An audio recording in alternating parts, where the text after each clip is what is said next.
Majesty, thank you so much for those wonderful words.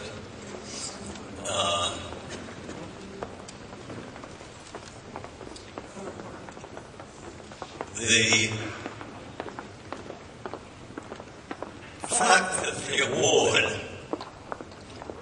is in the name of Theodore Roosevelt means so much to me.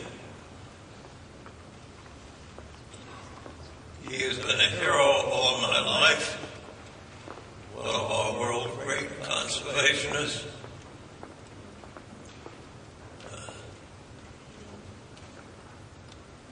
I better pull my notes out. I can't read them anyway, so it doesn't make too much difference.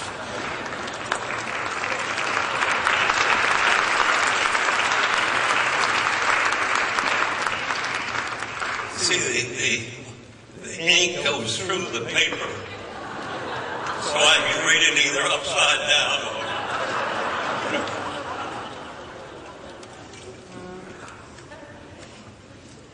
you know, the wide scope and breadth of the attendance at this gala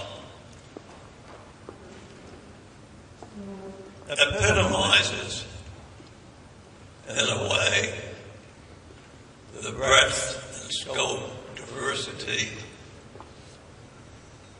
of the conservation and environmental issue. I congratulate the ICCF on its support of the Great Green Wall. Surely a visionary effort, and I wish it great success.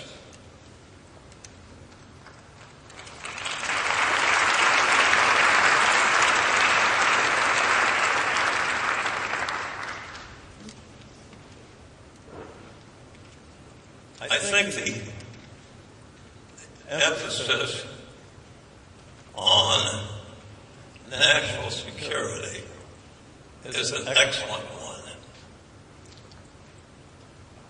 A nation without natural resources has no national security. It is not a new issue. I think we're back at about 1972. I would have been walking from the Council on Environmental Quality's office on Jackson Place to a cabinet meeting in the West Wing of the White House. And I was walking up the road there from Pennsylvania Avenue to the West Wing. And I was walking with an admiral whose name now escapes me, I know it well, who was chairman of the Joint Chiefs of Staff. He turned to me and he said, "Train, we have to spend so much time keeping our ships and our operations clean. We don't have time anymore to learn anything about fighting." Well, I didn't argue with him about that, but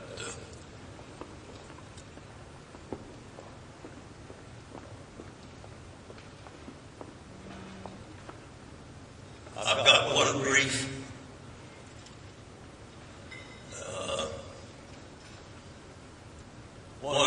little aside, which is not particularly visionary on my part or anything of that sort, but something that carries my name that I would like you to know about. And that is, the World Wildlife Fund established some 15 years ago when I retired as chairman. An Education for Nature Fund. In fact, a Russell E. Train Education for Nature Fund. Well, I've always felt that building capacity for resource management in the developing world is about the most important conservation objective any of us could have. And to this day,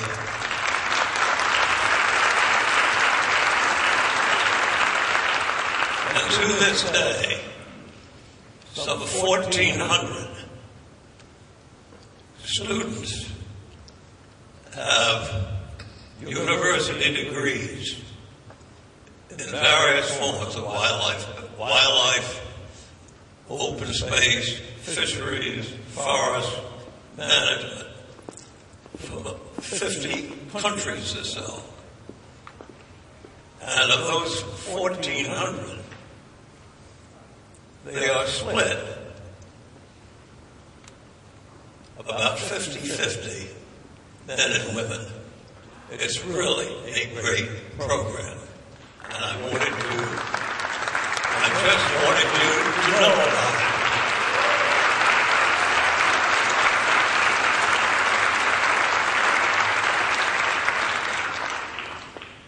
I think that really concludes my stirring remarks, and someone is standing by, I think, to make sure I don't fall down leaving the stage. Thank you all very, very much.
Thanks, Big Jim, and Your Majesty, Queen Nora, President Ward, Russell Train for your lifetime commitment, Dave Lewis and Unilever for your great work.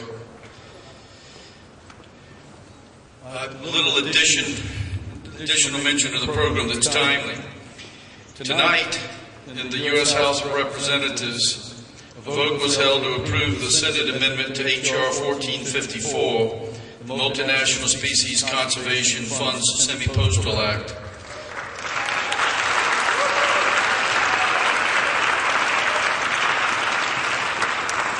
The act was introduced and championed by Representative Henry Brown of South Carolina, my congressman,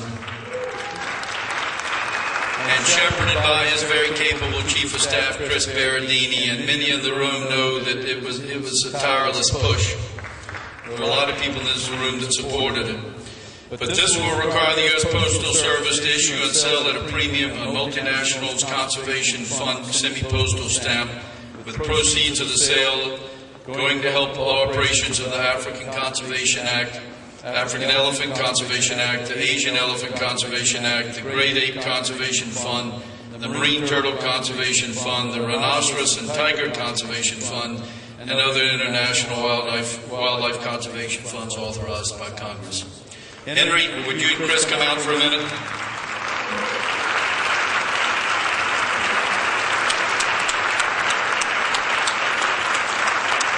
Henry's retiring, so we're getting him home, but what a way to go out.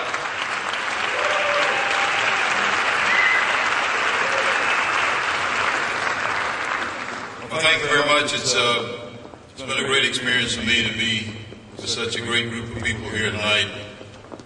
As we work with the conservation folks across the world, trying to get together this stamp program. It's pretty interesting how the process worked. In fact, we passed it in the House on December the 7th, which is pretty unique for a bill to be passed in such a historic time.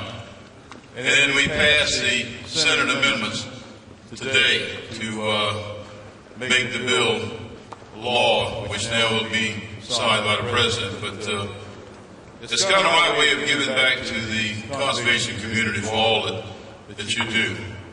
I know that as I serve on the Resource Committee, the ranking member on Fisheries and Oceans and Wildlife, there's never enough funds. So we were looking outside the box to try to find another revenue stream that could be used in our conservation efforts. And so the stamp was an idea that came forward, and we're grateful for the chance that we've had. We're grateful for all the people that came together to make this possible. As we worked across the aisle, Democrats and Republicans alike, we're both concerted in one effort to make this happen. And so I'm grateful today we can announce that we passed it through the House and finalized the process. So that goes to the President for signature. So thank you very much. Thank you all for your support in this effort. And thank you, David Mayor. What a great South Carolina.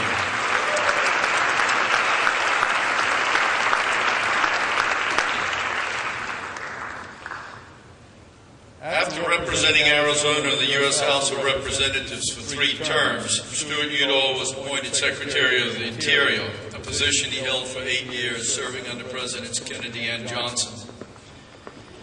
Under his leadership, the Interior Department aggressively promoted an expansion of federal public lands and assisted with the enactment of major environmental legislation.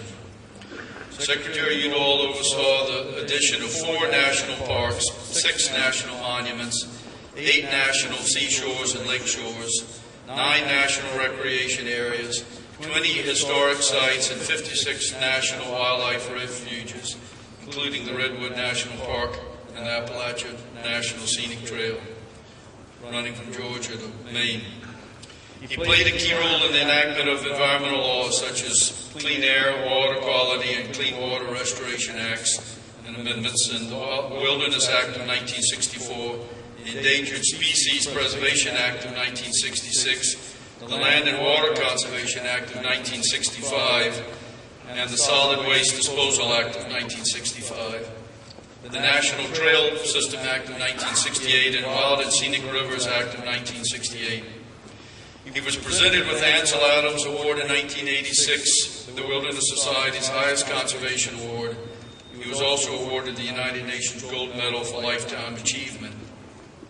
And yesterday, Secretary of Interior Ken Salazar celebrated this great man, his life and legacy, while officiating at the naming of the Stuart Lee Udall Department of Interior building at 1849 C Street, Northwest, here in our nation's capital. I was privileged to join the Udall family for that ceremony. When you go to the Department of Interior now, you're going to the Udall Department of Interior.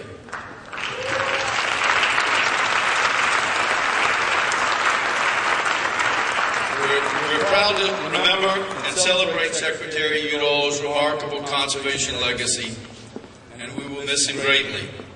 But his legacy lives on. For us, in the International Conservation Caucus leadership of his son, our friend Tom Udall, and in Jill Cooper Udall and in Laura Udall and in the Udall clan, who continue his work. we have a brief film which we'd like to share with you about Secretary Udall.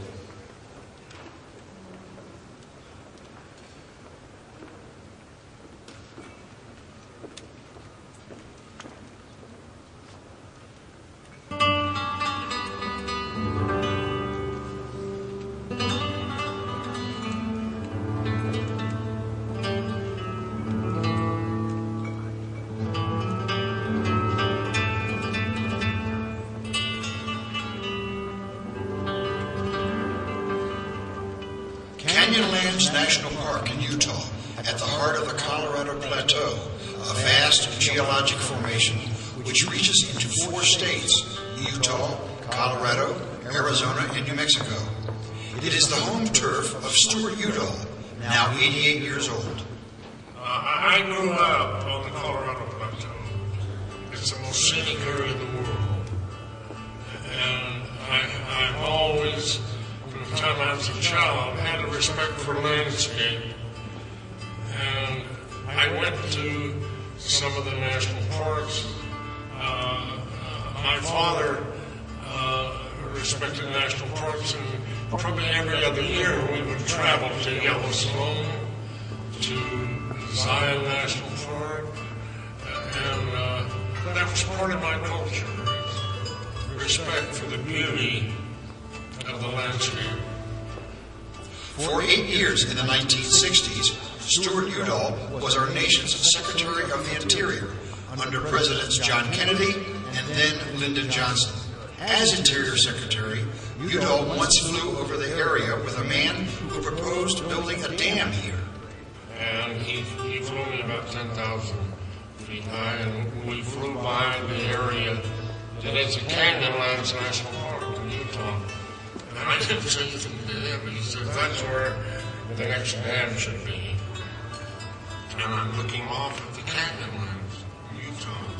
And I didn't say anything to him. I just said to myself, if that isn't a national park, I've never seen one. When I went back to Washington, I had the park director send a team out, and they came in with a plan for a 1 million acre park. I think in some ways it has as much appeal or more appeal in the Grand Canyon itself because of its diversity. And it's majestic. It doesn't have the grandeur of the Grand Canyon. The creation of Canyonlands National Park by Stuart Udall was one of a series of federal actions to preserve land which instead might have been developed. But now, there are some people who think today, they're prominent people in Washington, that we don't need more wilderness, we don't need more national parks. Our philosophy in the 1960s was, as long as the population is growing, we need more of these open spaces for people to experience. As Secretary of the Interior, he played a central role in creating many other national parks, plus national wildlife refuges, wilderness areas, seashores, and new laws mandating cleaner air and water, including the nation's rivers. I like to think, it's always been part of my philosophy, you want to leave a legacy, you have a moral duty to leave a legacy to your grandchildren, their children, and on down. And that's a test that any person is under. The individuals I admire most are those who made a significant contribution, either by what they thought or wrote or did, of saving what is best of the earth, its wild things, its wild places, keeping it a home, not just for human beings, for the animals and the creatures and the birds that share this planet with us.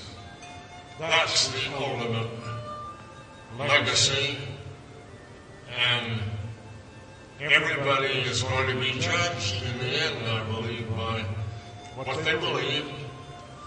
on what they did to keep their promise to future generations.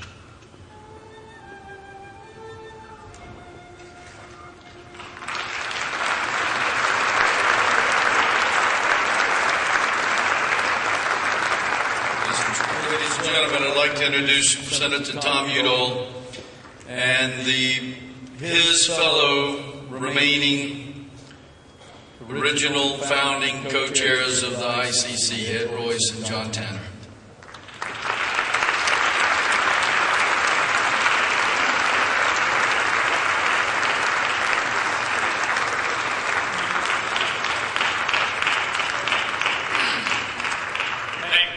Thank you very much. You know, the person who's here that really deserves the applause is the originator of this DVD or film. And his name is Joe Day, and he's here with his wife Nancy. Joe, will you stand up and receive? Anyway,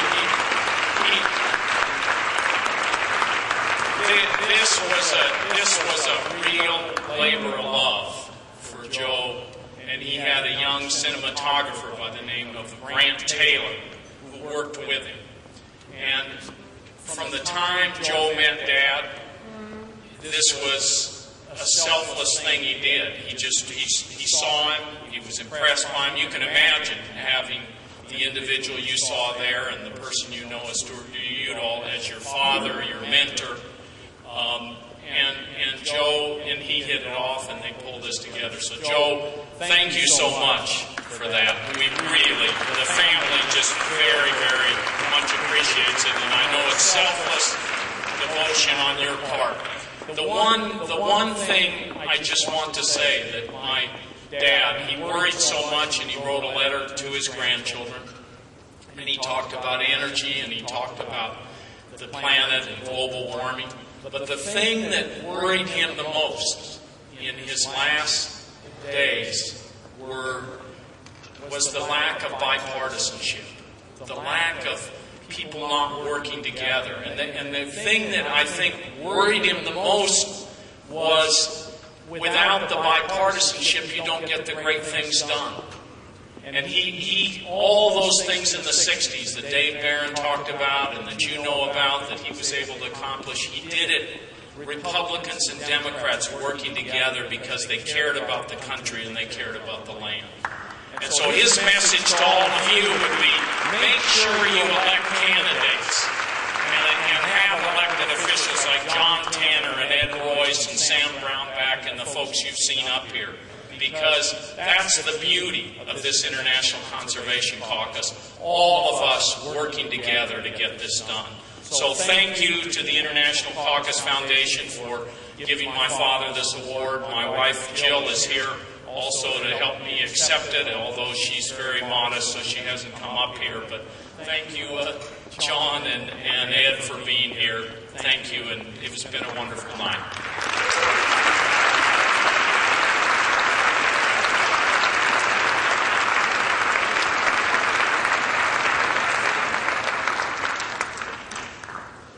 The program is over with one final thing. We have said goodbye to a co-chair tonight, and it happens to be his birthday. Will you sing for John Tanner with me, and then we're going to say goodnight. And God bless you.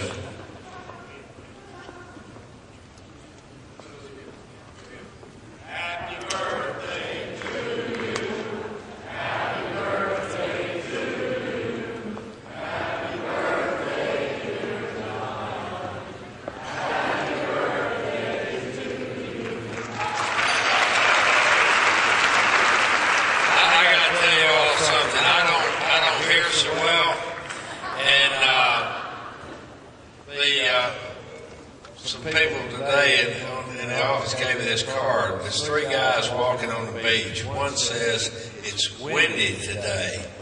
The second guy says, no, it's Thursday. The third guy says, so am I. Let's go have a beer.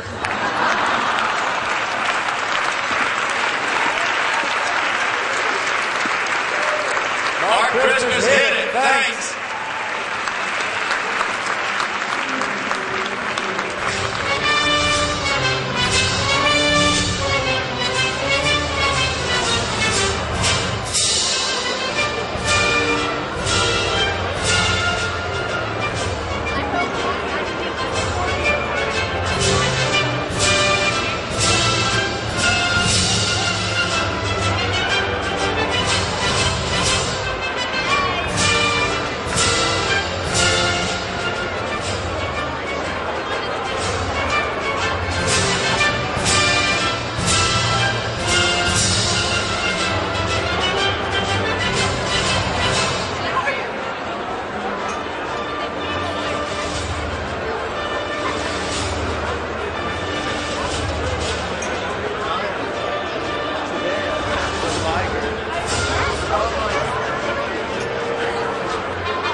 please leave the flower arrangements on your table tonight, as they will be donated to our honored veterans that are in the Veterans Hospital in Washington, D.C.